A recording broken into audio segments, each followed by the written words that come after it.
Salut les amis, After Zap Image numéro 600, oui déjà l'épisode numéro 600 les amis, un grand merci à tous ceux qui me suivent depuis le début, à tous ceux qui sont arrivés en cours de route, ça me fait toujours autant plaisir tous les jours de partager mes connaissances et bien évidemment toutes les actualités qui entourent le ballon rond, donc un grand merci à tous ceux qui me suivent forcément, merci à tous ceux aussi qui lâchent des commentaires ultra sympas sous les vidéos, ça me donne beaucoup de force. Ça me donne aussi bien évidemment de la joie, de la bonne humeur quand je vois tous vos messages pour continuer. J'espère qu'il y aura encore des centaines d'autres épisodes. Merci à tous les amis. On va débuter avec cette petite info qui concerne Emiliano Sala. La date de sa disparition, bientôt un an pour Emiliano Sala. Donc du côté de la Beaujoire, dimanche pour le derby entre Nantes et Bordeaux, il y aura un hommage qui sera rendu pour Emiliano Sala. Une semaine assez particulière, je pense, du côté du FC Nantes. On enchaîne avec les résultats de Coupe de France de cette journée de dimanche. 5 matchs hier avec des scores assez fleuves durant l'après-midi.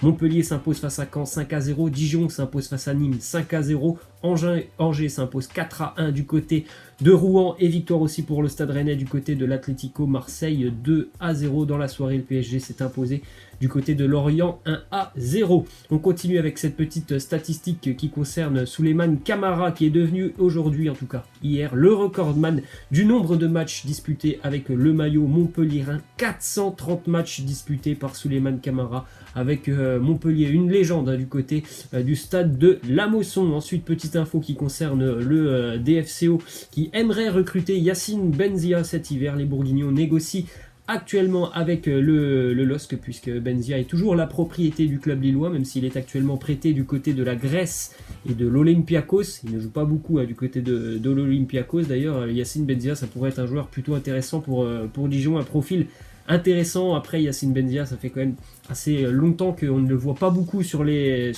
terrains. Il est passé par l'Olympiakos, par Fenerbahçe. Il n'a pas joué énormément sur cette dernière année. Ensuite, une déclaration de Claude Puel par rapport au match de Timothée et Kolodziejczak. C'était samedi.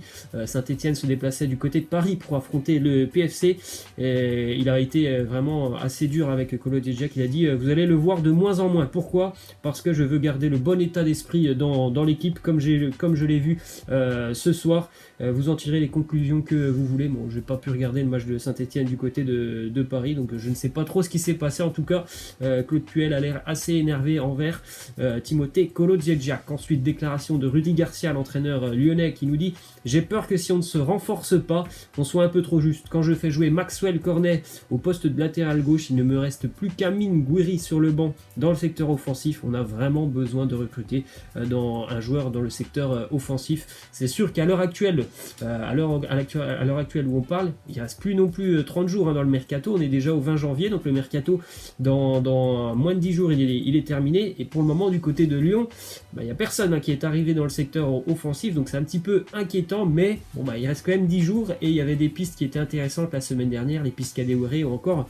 Karl Toko et Cambi. Mais c'est vrai que Lyon, il faudrait quand même penser à se renforcer pour la fin de saison. On continue avec cette info justement sur la formation du côté de l'Olympique Lyonnais. On a vu pas mal de jeunes jouer ce week-end du côté de Nantes, et regardez tous les joueurs qui sont sortis du côté de Lyon, et des joueurs qui en général ont réussi à percer déjà avec l'équipe première et qui sont même maintenant dans des grands clubs européens. Regardez les noms, Lacazette, Aouar, Fekir, on a Martial, Plea, Tolisso, Anthony Lopez le gardien, bien évidemment Samuel Umtiti, Karim Benzema. Autant dire que du côté de Lyon, la formation est très importante, et qu'au-delà d'être très importante, elle fonctionne plutôt très bien. Ensuite, une info qui concerne l'Olympique de Marseille qui s'est renseigné sur Michael Cuisance, français, qui évolue du côté de la Bundesliga au Bayern Munich. Il a joué d'ailleurs un tout petit peu hier du côté de Berlin avec le Bayern. Il a joué une dizaine de minutes, mais bon, on va pas se mentir, il ne joue quasiment jamais avec le Bayern Munich. C'est un très jeune joueur de 20 ans qui a connu la Bundesliga à l'âge de 17-18 ans avec le Borussia Mönchengladbach, donc il est quand même assez expérimenté,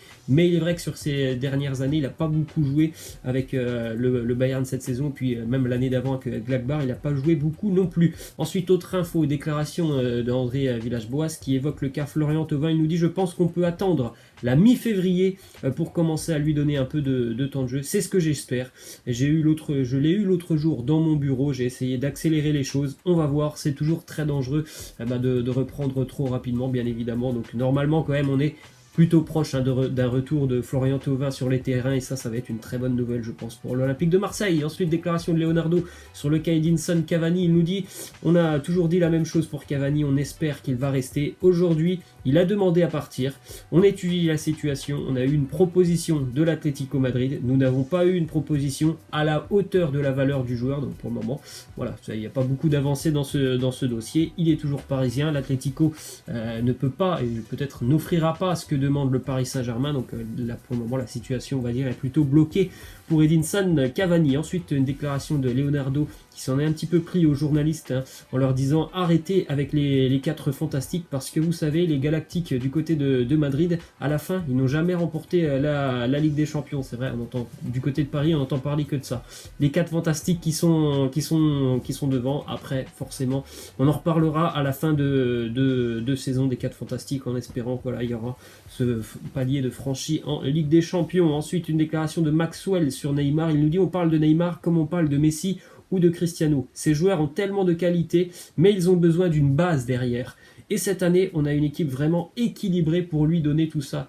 Il a l'impression, et je pense qu'il ne doit pas être le seul, que cette année, il y a quelque chose de plus du côté du Paris Saint-Germain. Après, bon, on va pas se mentir, on dit ça déjà depuis peut-être 2 ans, mais moi aussi, je ressens ça cette année comme ça, je le ressens comme ça. Je pense qu'il y a vraiment un collectif du côté de Paris. Et bien évidemment, un collectif, c'est ultra important pour aller loin en Ligue des Champions.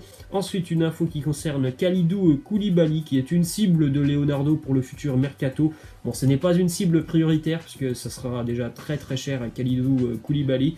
Le joueur est désormais plus ouvert à un départ du côté de Paris que l'année dernière. Il y a aussi beaucoup d'autres clubs qui sont intéressés, bien évidemment, par le géant sénégalais. Les 2 Manchester, West Ham, le Real Madrid, et en plus de ça, étant donné la triste saison du Napoli qui, visiblement, s'il continue de dégringoler comme ça, ne sera même pas en Ligue des Champions l'année prochaine, il est possible et plausible d'imaginer que Koulibaly puisse quitter Naples l'été prochain. Ensuite, une info du côté du Real Madrid, une décision a été prise concernant James Rodriguez.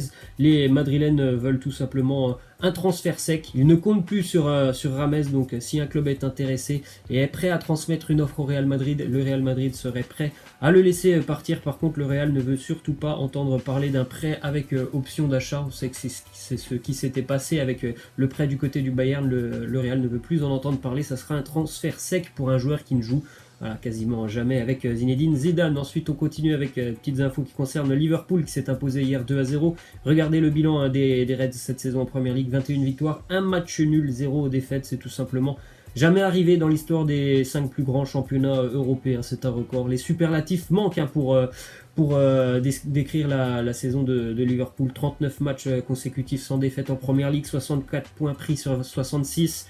16 points d'avance sur Manchester City, 7e clean sheet consécutif, ça aussi c'est intéressant puisque sur la première partie de saison, Liverpool encaissait beaucoup de buts.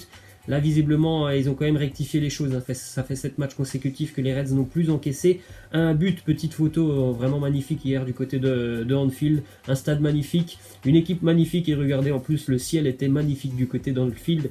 Hier, ensuite, on a vu ce geste assez incroyable. Hier, c'est Alisson Becker qui a transmis le ballon du 2e but à Moussala à la 92e, 93e minute. Un grand dégagement. Salah est allé conclure devant David De Gea. Et après, on a vu cette course incroyable de Alisson qui a couru et sprinté tout le terrain pour aller se jeter sur Mohamed Salah, une équipe de Liverpool qui vit vraiment très très bien. Résultat important aussi hier en Italie, la Roma reprend sa marche en avant en s'imposant du côté de Gênes, 3-1, notez un but pour Cengiz Under et Edin Dzeko. Les Romains remontent sur le podium, ou en tout cas sur la 4e place du podium, 4e place toujours qualificative pour les tours préliminaires de la Ligue des Champions. Petite déclaration de Lautaro Martinez qui nous dit aujourd'hui: je suis un joueur de l'Inter et je suis heureux ici. Les gens m'apprécient. Si on parle de moi ailleurs, cela signifie que je travaille très bien et j'ai l'intention de continuer.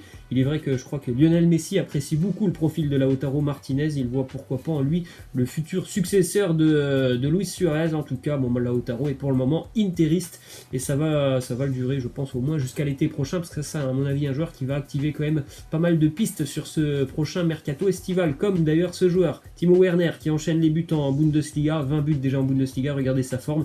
Il a marqué sur les 10 derniers matchs 9 fois. À chaque fois, il a marqué. Il y a seulement face à Augsbourg qu'il n'a pas réussi à scorer. D'ailleurs, Timo Werner est une cible de Jürgen Klopp pour le prochain mercato estival. Jürgen Klopp apprécie beaucoup le profil de Timo Werner. Autre info, hier en Bundesliga, le Bayern s'est imposé du côté de Berlin 4-0 avec un but pour Robert Lewandowski qui revient donc ex aequo au classement des buteurs de Bundesliga avec Timo Werner, 20 buts pour les deux joueurs. Petite info aussi sur Jadon Sancho, le joueur du Borussia Dortmund qui est le seul joueur du top 5 européen à avoir réussi cette saison. Déjà 10 buts et 10 passes décisives, autant dire que c'est un joueur très important pour le Borussia. Et c'est un joueur qui peut poser des problèmes au Paris Saint-Germain. Ils sont beaucoup du côté de Dortmund à pouvoir poser des problèmes pour le Paris Saint-Germain dans le secteur offensif. Dortmund, c'est quand même une équipe de qualité. Ensuite, petite info qui concerne Lukas Podolski qui évoluait depuis quelques années au Vissel Kobe au Japon. Le club a dit que son contrat allait se terminer le 31 janvier prochain. Donc peut-être une fin de carrière pour Lukas Podolski, ou alors peut-être, pourquoi pas, un dernier challenge. Voilà les amis, c'est la fin. Je vous laisse, je vous dis à demain. Ciao!